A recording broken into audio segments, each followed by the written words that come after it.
Today, we have a very interesting and very important topic, that is diagnosis of pregnancy. So these are the topics which we are going to cover today. We'll know about the definition of pregnancy, duration of pregnancy, the first trimester, it is the first 12 weeks, and from 13 to 28 weeks, it is the second trimester, and third trimester, 29 to 40 weeks. We'll be discussing about symptoms, signs, and investigations that are done in first, second, and third trimester, and we'll know something about the differential diagnosis of pregnancy. So coming to the definition of pregnancy, it can be defined as a condition of having a developing embryo or fetus in the body after successful conception. And the duration of pregnancy, we all know, it is calculated in terms of 10 lunar months or 9 calendar months and 7 days, 280 days or 40 weeks. So total duration of pregnancy is 280 days or 40 weeks or 9 months and 7 days. So if the last menstrual period is first Baisakh, then what will be the EDD? The duration of pregnancy is always calculated from the first day of menstrual period. So it will be first Baisakh, we add 7 days, that is 8th, and then from Baisakh, Jet, Asar, Shravan, Bhadra, Ashwin, Kartik, March, Poosh, Magh. So Magh 8th will be the expected date of delivery. So this is how we calculate the period total duration of pregnancy. Also, this is known as menstrual or the gestational age because we calculate from the first day of the last menstrual period. However, it is different from the fertilization of the ovulation age because the fertilization or the ovulation takes place only after the 14 days. Okay, if we calculate from the first day of menstrual period at around 14 days, there is ovulation. So that is known as the ovulation or fertilization age. So we deduct 14 days from 280 days, that is 266 days. That is the fertilization or ovulation age. So how do we diagnose pregnancy? We diagnose pregnancy by taking history, by doing physical examination, by sending laboratory evaluation and ultrasonography. So coming to the first trimester of pregnancy, the first trimester, as we all know, it is the first 12 weeks of pregnancy. These are the subjective symptoms. Number 1, cessation of menstruation. Number 2, morning sickness, increase in salivation and changes in disposition, frequency of micturition, breast discomfort, and easy fatigability. So, what is amenorrhea? It is the absence of menstruation either as a result of menarche or its absence for more than 3 months in a woman who had previously experienced menstruation and 9 months for women with a history of oligomenorrhea. So amenorrhea is different for a patient who is in reproductive age group and for a patient who is in the menopausal age group. So if a patient comes to us with amenorrhea in a reproductive age group, we should always rule out pregnancy. Okay, so amenorrhea is highly suggestive of pregnancy in a normally menstruating healthy woman. However, there can be confusion in case of patients who have atypical LMP, that is irregular cycle, and in patients who use contraceptive use. So in those patients, we have to take detailed history and we cannot rely on LMP of those patients. So it should be excluded from other conditions such as anovulation, severe illness, and emotional disturbances. In these conditions, the cycle is irregular, so the LMP is not so much reliable. So we have to take detailed history in these patients. Next term is the placental sign. It is the cyclic bleeding which occurs after 12 weeks of pregnancy, and it occurs until the decidual space is obliterated by fusion of decidua vera with decidua capsularis. So sometimes the patient or pregnant lady comes to us with bleeding throughout the pregnancy because there is no fusion of the decidua vera with the decidua capsularis. So in these patients, if we do ultrasound, the patient comes to us with PV bleeding, and if we do ultrasonography, we see that the baby is very fine, there is no retroplacental clot, there is no appropriate placenta, still the patient is bleeding throughout the pregnancy. This is the cause. The placental sign is the cause for such bleeding. Okay, normally it occurs only up to 12 weeks of pregnancy, and it stops. And it is different from other abnormal bleeding. In this placental sign, the bleeding is very scanty and it is for shorter duration, and it corresponds with the date of expected period. However, it should not be confused with the threatened abortion. So next is the morning sickness. It is very commonly seen in the first trimester, and in most commonly in primigravida. It appears as soon as a lady misses the period, and it really lasts beyond the first trimester. Usually it starts at around 4 to 6 weeks and continues till 16th week. It usually appears in the form of nausea and vomiting. However, it does not impair the general health of the patient. And the cause of morning sickness is usually due to the human chorionic gonadotrophin. It is the main hormone of the pregnancy, the estrogen hormone. And due to all this HCG and estrogen, there is delayed gastric emptying. So there is increased nausea and vomiting. If the morning sickness, it increases and it impairs, the nausea and vomiting is so severe that it impairs the daily activities of the patient and impairs the health of the patient, that is known as the hyperemesis gravidarum. It is not normal. Okay, it is abnormal condition, or it's some problem in the pregnancy. Here there is weight loss, dehydration, acidosis, and hypokalemia due to vomiting. And if the patient has hyperemesis gravidarum, the urine acetone is positive, we admit such patient, keep patient nil per hour, and then we give IV fluids and we give IV medications to decrease the vomiting. This is not normal in pregnancy. Okay. Next symptom of first trimester of pregnancy is the salivation. It is an early symptom, and there can also be changes in the disposition, which may be shown by change in temperament, resulting in a patient become irritable and capricious. This is all because of the hormonal issues. However, it is not so much of diagnostic value. It is very subjective, and it occurs in other neurological conditions as well. Okay, and next symptom is the easy fatigability. In the first trimester and third trimester, there is usually easy fatigability of the pregnant lady. Next, very important symptom of first trimester of pregnancy is the frequency of micturition. And the frequency of micturition, it increases usually in the first trimester and in the third trimester. And the reason is due to the, as the uterus is anteverted, it presses on the fundus of the bladder. So that's why there is a decrease in the bladder space. So there is increase in frequency of micturition. Also there is congestion of bladder mucosa, and also there is change in maternal osmoregulation, which causes increase in thirst and also polyuria. Next is the breast discomfort. As soon as the patient becomes pregnant, she feels fullness of the breast. There is some pricking sensation, especially around 6 to 8 weeks, and it is more prominent in the primigravida, that is first time mothers. So those were the subjective symptoms of the first trimester of pregnancy. So coming to the objective signs, are we clear about subjective symptoms? Yes, ma'am. Do we have any questions till now? We have cessation of menstruation, there is increase in frequency of micturition, there is changes in disposition, increased salivation, frequency of micturition, okay, nausea, vomiting, that is morning sickness, clear? And easy fatigability. So whenever a patient comes to you with cessation of menstruation, we always have to ask for the symptoms of the pregnancy. After we take the history of the symptoms, then we do the physical examination. So what will we find when we examine a patient in the first trimester of pregnancy? We can see breast changes, uterine changes, and pelvic changes. Okay, so what are the breast changes that we can see? The breast changes are evident between the 6 to 8 weeks, especially in the primigravidae, and there is enlargement with the vascular engorgement, and also we can see some delicate veins visible under the skin.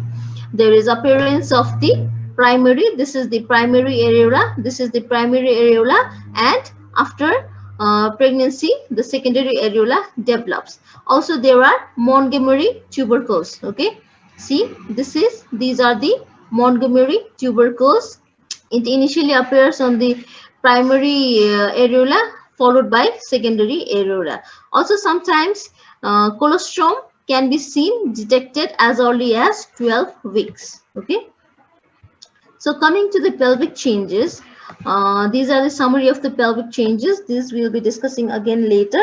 There is Jacquemus sign, Chadwick sign. Here there is the dusky hue of the vestibule and anterior vaginal wall due to local vascular congestion.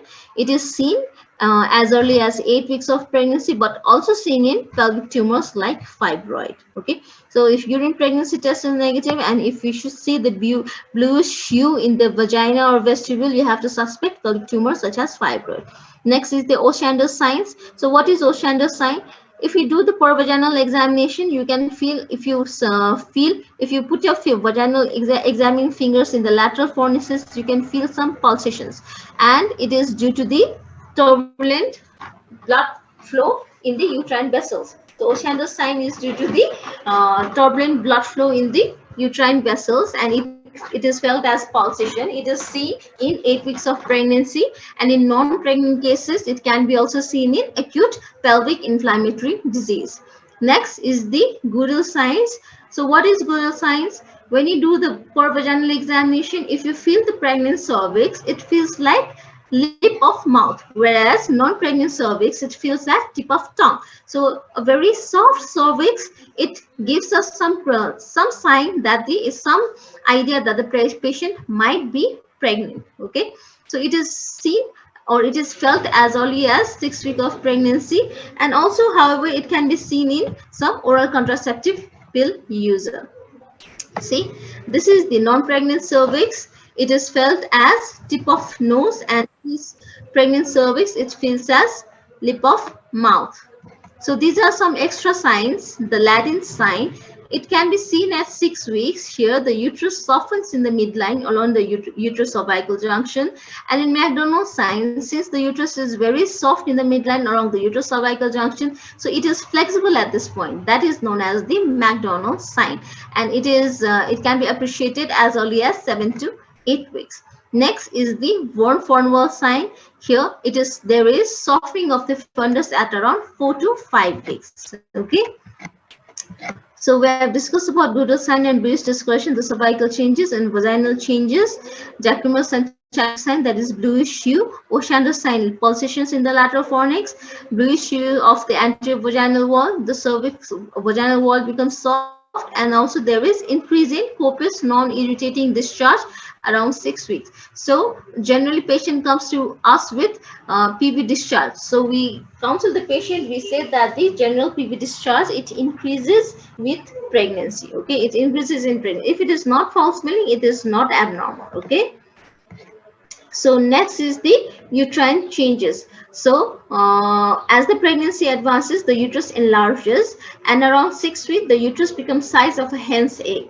At 8 weeks, the uterus becomes size of cricket ball, and at 12 weeks, the uterus becomes size of the fetal head. So this we appreciate by doing the bimanual examination. When we do bimanual examination, we put the vaginal fingers and we try to see the fundal height by abdominal fingers, and we try to see the size of the uterus. If it is about hen's egg, we say it is 6 weeks. If it is size of a cricket ball, we say it is at 8 weeks. And if it is size of fetal head, we say it as 12 weeks. Around this time, the uterus is just palpable above the symphysis pubis. Okay, and it becomes piriform shape in non-pregnant uterus, becomes globular by 12 weeks.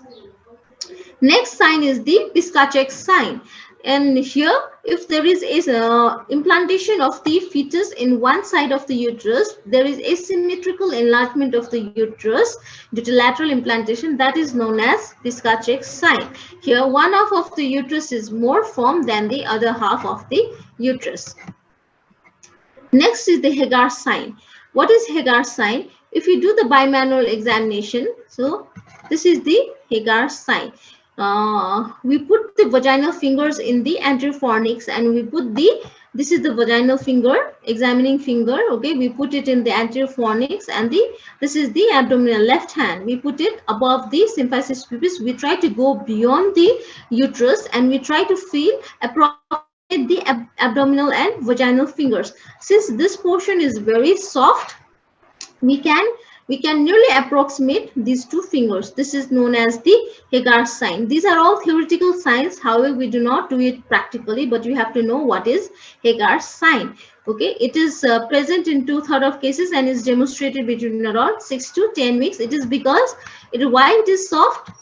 Why it is soft is because the fetus is implanted in the upper portion. The fetus is implanted in the upper portion, and the cervix is a little bit firmer. So around isthmus there is nothing. This space is free and it is very soft. So you can approximate these two fingers. That is the basis for the Hagar sign. Next is the Palmer sign. Palmer sign. What is Palmer sign? There is regular and rhythmic contraction which can be felt on the bimanual examination. Okay, as the pregnancy advances, the relaxing hormone increases and the rhythmic contraction, it is felt very less. So, but in early pregnancy at around 4 to 8 weeks, there is presence of the palm. We can appreciate the Palmer's sign.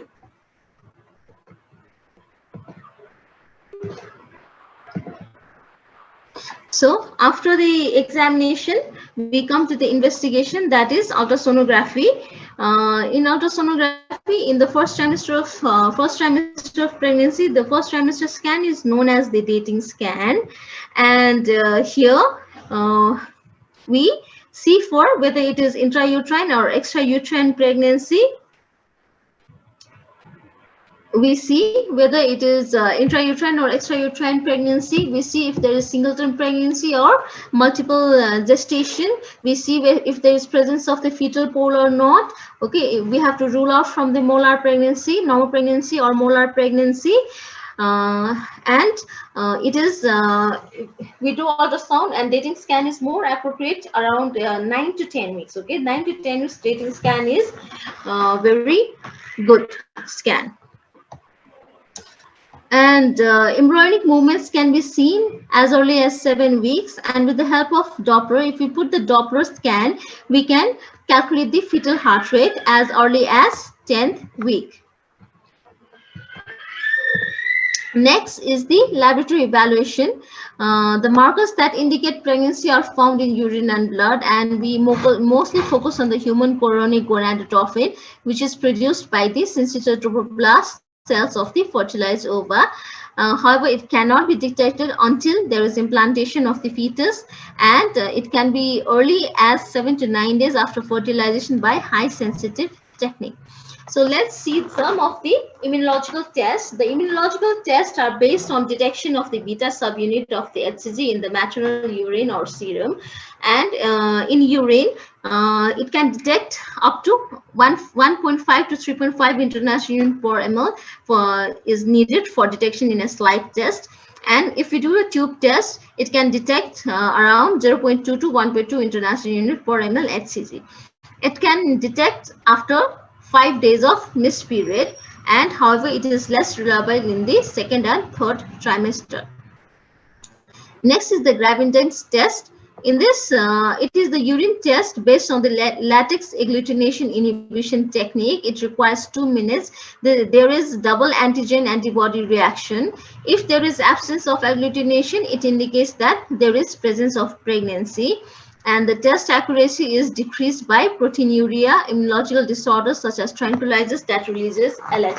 As LH and HCG, they have similar units. Only one beta subunit is different in HCG and LH. So there can be false positivity if there is the patient uses tranquilizers that release LH, and in case of proteinuria.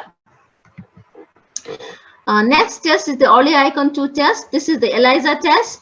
It is based on beta HCG monoclonal antibody. It can be detected by ELISA and highly sensitive. It detects as less as 20 milli-international units per ml. It takes less than 4 minutes, and it is highly sensitive and detects pregnancy even before the missed periods. This is the common, very common urine pregnancy test kit, UPT kit, which can be done at home. And here the two-line confirms. We put the urine here, we put the urine here, and this is the control and this is the test. The two-line confirms the pregnancy. It is positive after 5 days of missed period. Next test is the ready immunoassay for HCG. It is very sensitive and specific test for early pregnancy. It is based on the detection of the glycoprotein of the beta subunit of HCG. So it is very specific. Okay, there is no false positivity in this test, and as it does not cross-react with other glycoprotein hormone.